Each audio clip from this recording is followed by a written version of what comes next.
anything to say, and I'm going to move on to topic number 2. That was very abrupt. The sugar's going to my brain.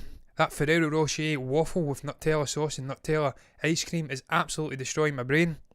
It's 11:45 at night, and I am buzzing like it's 12 noon. So this is going to be very interesting indeed. The movie bank MGM and is massive, yep. And any of these studios mentioned would own some major properties. Exactly. Wizard of Oz, Silence of the Lambs. Silence of the Lambs, yeah. Silence of the Lambs. I think that's what... This hat, I can't hear myself speak for it. James Bond and Addams Family, not so much a huge property, but an interesting one. Talk of getting a rebooted live action version of that. This could change under new tutelage, so you're right. An array of amazing movies, 4,000 plus catalogue, and whoever buys it, if they have a streaming service, and more than likely they will, you would imagine that they will. Wizard of the Lambs, yes, Wizard of the Lambs. Wouldn't that be amazing, man? Those little cannibalistic shits, what were they called again? The little midget guys, innit? The little dwarf characters. Silence of the Oz. Fantastic. I want to see an amalgamation of Wizard of Oz and Silence of the Lambs. Get Anthony Hopkins in to Oz, man, and get him starting to bite things off of maybe the Cowardly Lion and things like that. Get that done, man. But the potential is endless here. It is endless, and I'm excited for it. But look, I'm going to move on. I was speaking about Warner Brothers previously and potential mergers with MGM. Warner Brothers have done the dirty on the likes of Legendary Entertainment, a huge production company who have ponied up, if you like, much of the money for Dune. And they've done the dirty on filmmakers like Denis Villeneuve, Patty Jenkins, James Gunn, and an array of other filmmakers. Jodie Foster as Dorothy, wouldn't that be great, man? Get that sort of prime time. We'd have to de-age Anthony Hopkins though, wouldn't we? Let's be honest, he's a little bit too old now. He's playing dementia sufferers now in movies. We'd need to de-age him, or maybe just recast him completely. I tell you what, get Mads Mikkelsen in. He's doing a Hannibal project, isn't he? Get him in, man. Get those. What were the little dwarf characters called from Wizard of Oz? I can't believe I'm blanking on the names. That happens a lot.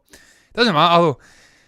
Dune, Godzilla v Kong could potentially be on an interesting course just now. Of course, it was released a couple of weeks back that all of Warner Brothers 2021 movies would be going straight to HBO Max simultaneously whilst releasing in theatres. That doesn't even make sense, that English, but I've went ahead and said it anyway. And it created much consternation. Denis Villeneuve penned an open letter. Christopher Nolan absolutely destroyed them. There's a lot of interesting shenanigans going on. Legendary Entertainment were looking to sue them over Dune and potential lost earnings at the box office.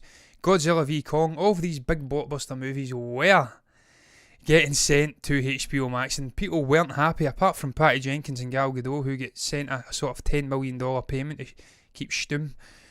And it looked as though these movies were going to hit the streaming service, but it looks as though there's going to be some changing of tunes, if you like, regarding these two pictures. Well, Dune for sure, maybe not Godzilla v Kong. Looks like Legendary are looking to hammer out some deals with Warner Brothers, with HBO, with AT&T, I think it is, it owns them as a whole. And we could potentially see Dune going to theatres after all, and maybe not going on HBO Max. And that'd be happy days for Denis. It'd be happy days for me. It'd be happy days for Dune as a budding franchise.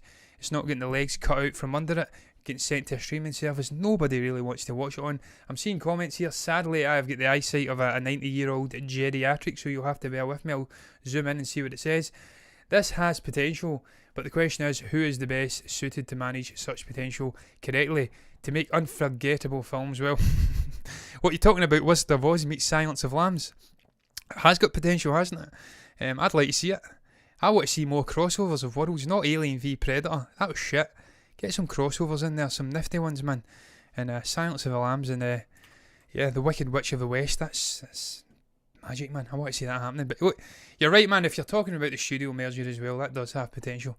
It's very exciting times, man, when we see these Goliath studios converging together. It's very exciting for film fans because it opens up the door for potentially exciting avenues for James Bond, for other franchises within these studios. Where they're going to fall on streaming services, if you subscribe to it, you're going to get access to it. It's very exciting indeed, man. And yeah, I've got too much excitement in my brain just now. I've got the excitement of Nutella slowly digesting in my stomach and making me absolutely hyper.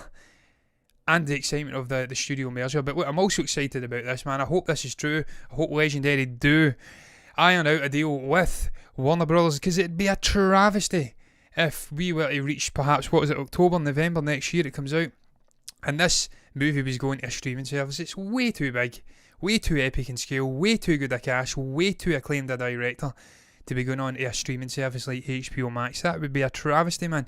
So hopefully they can get the deal ironed out, and we see Dune hitting the theatres where it belongs. Hopefully this pandemic buggers off by late next year, and we can sit with sort of nifty little bums on seats and watch the movie the way it's supposed to be experienced. I don't really care about Godzilla v Kong. In truth, it can go on a streaming service, but again, much like Dune, it feels like it's more suited to the theatrical experience. So hopefully deals can be ironed out, and I believe that the arms will be twisted at AT&T, at Warner Brothers anyway. These filmmakers, the likes of Denis and Patty Jenkins, Christopher Nolan, James Gunn, these guys will not want to make movies for a studio which is sending the hard work straight to a streaming service. And that actually brings me on, I don't know if I've not got it as a topic, brings me on to this little interconnected article here. Warner Brothers potentially losing Patty Jenkins for Wonder Woman 3 if they follow on with this HBO Max streaming decision. This is what I'm talking about. We've seen the Directors Guild, I believe it is, over in the States, looking to boycott Warner Brothers over this potential decision, looking to stop making movies for them. We've seen, as I keep mentioning, Denis penning an open letter, Christopher Nolan ragdolling them in the press, and now we have the likes of Patty Jenkins potentially walking away from a trilogy which is her love child, if you like. Her brain created all the goodness we watch. She could walk away from it, and there's actual quotes, "We'll see what happens. I really don't know. I know that I'd love to do the third one if the circumstances were right, and there's still a theatrical model possible." It's clearly that $10 million payment is already wearing off. She's starting to find her tongue again. That's lovely. I don't know what I would do if there wasn't. Well, I tell you what you should do, Patty. You should walk away. What is going on here, man? We've got no graphics at all. What's going on? There's no graphics. Oh, this show is a shambles tonight. You should walk away though, Patty. Walk away, man. And force their hand, and then they'll come running back like Disney came running back to James Gunn after the whole tweet scandal. They'll come running back. Just force their hands. We need filmmakers like you to make a stand here, or it will just be straight to streaming service for the rest of eternity for big blockbuster movies.